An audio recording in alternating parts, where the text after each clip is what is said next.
नमस्कार दोस्तों, मैं ज्योतिष आचार्य वासुदेव मिश्रा आपका अपने चैनल मिरेकल ऑफ एस्ट्रोलॉजी में हार्दिक स्वागत करता हूं। दोस्तों, आज का यह ज्योतिष का कार्यक्रम आप सभी धनु राशि के जातकों के लिए बड़ा ही खास और विशेष कार्यक्रम साबित होगा। आज हम बात करेंगे देवगुरु बृहस्पति के नक्षत्र परिवर्तन प्रभाव के बारे में।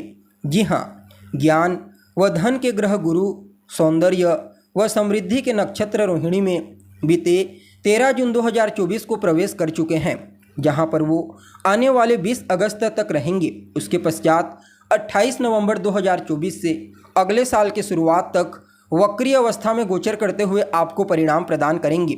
तो ऐसे में बड़े विस्तार के साथ एक एक टॉपिक को समझने का प्रयास करेंगे कि आने वाले 20 अगस्त 2024 तक देवगुरु बृहस्पति इस रोहिणी नक्षत्र में गोचर करते हुए किस प्रकार से आपको परिणाम प्रदान करेंगे। जी हाँ, इस नक्षत्र परिवर्तन प्रभाव के चलते जीवन के किन किन क्षेत्रों में आपको सकारात्मक परिवर्तन दृष्टिगोचर होगा, तो वहीं गुरु के इस नक्षत्र परिवर्तन प्रभाव को शुभ बनाने के लिए कौन सा उपाय आपको करना चाहिए, सभी बातें विस्तार के साथ आपको बताएंगे। इसलिए आज के इस ज्योतिष के कार्यक्रम को अंत तक देखिए। और अगर आप अपनी जन्म कुंडली पर हमसे परामर्श लेना चाहते हैं, अपनी जन्म कुंडली का बारीकी से विश्लेषण करवाना चाहते हैं, तो आपको वीडियो के अंदर और डिस्क्रिप्शन बॉक्स में हमारा कॉन्टैक्ट नंबर मिल जाएगा, जहां से आप या तो डायरेक्ट फ़ोन कॉल के थ्रू या फिर व्हाट्सएप के माध्यम से अपॉइंटमेंट लेकर अपनी जन्म कुंडली का बिल्कुल बारीकी से विश्लेषण करवा सकते हैं। जी हाँ, वैसे तो देवगुरु बृहस्पति को ज्योतिष शास्त्र में कई चीज़ों का कारक ग्रह कहा गया, लेकिन मूल रूप से यह ग्रोथ के कारक होते हैं, अर्थात वृद्धि के। जिस नक्षत्र से जिस राशि से बृहस्पति गोचर करते हैं उसके गुणों में वृद्धि कर देते हैं। और यह जो रोहिणी नक्षत्र है ना दोस्तों, यह चंद्रमा का नक्षत्र है और चंद्रमा बृहस्पति के परम मित्र होते हैं, जो स्वयं सुख, समृद्धि और सौंदर्य के कारक हैं। अतः जितने भी लोग ग्लैमर इंडस्ट्री से जुड़े हुए हैं, फैशन के सेक्टर में कार्य करते हैं, या फिर आप यूँ समझ लीजिए जो लोग मीडिया के क्षेत्र में कार्य करते हैं, उन सभी लोगों को इस नक्षत्र परिवर्तन प्रभाव के चलते आगे बढ़ने के लिए कुछ अच्छे अवसरों की प्राप्ति अवश्य होने वाली है। वे लोग अच्छे प्रमोशन की उम्मीद अवश्य कर सकते हैं।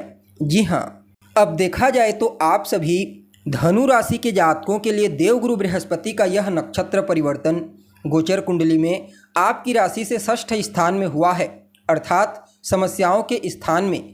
यहाँ पर बृहस्पति वैसे तो आपके लिए एक योग कारक ग्रह होते हैं, लेकिन इसके बावजूद अष्टमेश के नक्षत्र में बृहस्पति का षष्ठ स्थान से गोचर करना कुछ मामलों में यह ठीक नहीं है।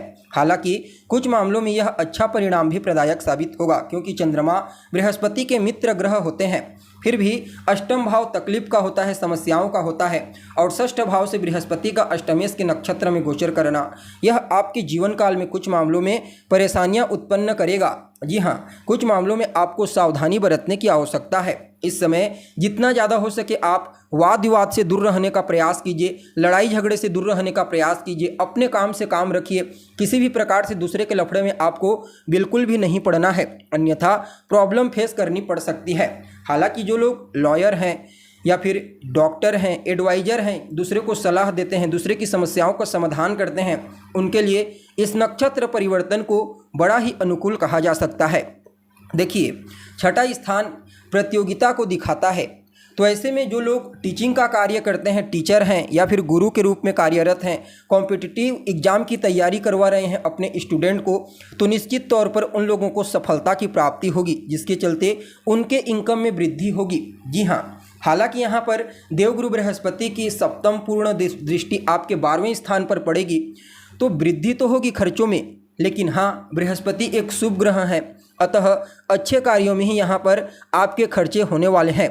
देखिए, वैसे तो बृहस्पति एक ऐसे ग्रह हैं जिनके पास सप्तम के अलावा नवम और पंचम दृष्टि भी होती है, तो इनकी दृष्टियों में अमृत होता है। तो जहाँ जहाँ पर दृष्टि डालते हैं वहाँ वहाँ की वृद्धि करते हैं। अब आपके षष्ठ स्थान में है तो इनकी पंचम दृष्टि कर्म स्थान पर पड़ेगी, सप्तम दृष्टि तो 12वें स्थान पर पड़ ही रही है, नवम दृष्टि आपके द्वितीय स्थान पर पड़ेगी, जो कि आपके लिए अत्यंत ही श्रेष्ठ साबित होगा, क्योंकि यहाँ पर बृहस्पति आपके कर्म भाव को देख करके, कर्म स्थान को देख करके कर्म क्षेत्र में आपको मजबूती प्रदान करने का प्रयास करेंगे। कार्य क्षेत्र में अगर कहीं कोई चिंता थी तो वह चिंता आपकी दूर हो जाएगी। जो जातक बेरोजगार हैं उनको रोजगार के कुछ अच्छे अवसर प्राप्त होंगे। आपको अपने सीनियर अधिकारियों का विशेष सहयोग मिलने वाला है। कार्य करने की क्वालिटी में निखार आएगा। फलतः आपके साथ काम करने वाले सहकर्मी तो आपसे प्रभावित होंगे ही होंगे, साथ ही साथ आपके बॉस भी आपसे प्रभावित होकर या तो आपकी पदोन्नति कर सकते हैं या फिर आपके इंक्रीमेंट में वृद्धि कर सकते हैं। और 12वें स्थान पर दृष्टि डाल करके जहां एक तरफ आपके खर्चों में वृद्धि करेंगे तो वहीं विदेश गमन के लिए अत्यंत ही श्रेष्ठ साबित होंगे। जी हां, अगर आप लंबे समय से विदेश जाने के लिए प्रयत्नशील हैं, चाहे किसी भी मुद्दे को लेकर के जाना चाहते हैं, समझ लीजिए विदेश जाने का मौका आपको मिलेगा। काफ़ी हद तक कोर्ट कचहरी के चक्करों से आपको बाहर निकालेंगे और अपनी नवम दृष्टि से दूसरे स्थान को देख करके आपकी वाणी को बड़ा ही प्रभावशाली बना देंगे। आप अपनी वाणी से चमत्कार उत्पन्न करेंगे, अर्थात आपकी वाणी जबरदस्त आकर्षक रहेगी। जो भी आपकी बातों को सुनेगा वह आपसे अवश्य प्रभावित होगा। कुटुंब परिवार के मध्य आपसी तालमेल बेहतर होंगे, उनकी आर्थिक स्थिति मजबूत होगी और ससुराल पक्ष से भी आपको धन की प्राप्ति हो सकती है। यानी कि कुल मिलाकर के देखा जाए तो षष्ठ स्थान से गोचर करते हुए बृहस्पति कुछ परेशानियां तो उत्पन्न करेंगे, जीवन में कुछ संघर्ष की स्थिति बनाएंगे, स्वास्थ्य में थोड़ा कमजोरी उत्पन्न करेंगे, लेकिन इसके बावजूद कर्म क्षेत्र के लिए, विदेश जाने के लिए और धन आगमन के लिए बड़ा ही उत्तम रहने वाले हैं। जी हाँ, फिर भी इस समयावधि को और बेहतर बनाने के लिए आप भगवान श्री कृष्ण की शरण में चले जाइए। उनके शरण में रहना आपके लिए बड़ा ही फायदेमंद साबित होगा। इस समय भगवान कृष्ण की आराधना कीजिए, उनके मंत्रों का जाप कीजिए और हो सके तो 2 मुखी, 5 मुखी और 7 मुखी रुद्राक्ष का कॉम्बिनेशन अपने गले में धारण कर लीजिए। इससे भी आपको शुभ परिणाम की प्राप्ति अवश्य होगी। जी हाँ, तो दोस्तों, हमें उम्मीद है जानकारी आपको पसंद आई होगी। जानकारी पसंद आए तो इसे अपने दोस्तों के साथ, अपने रिश्तेदारों के साथ शेयर जरूर करें। अभी के लिए बस इतना ही। पुनः मुलाकात होगी एक नए और ताज़ा एपिसोड में। तब तक के लिए आप हमें इजाज़त दीजिए। नमस्कार।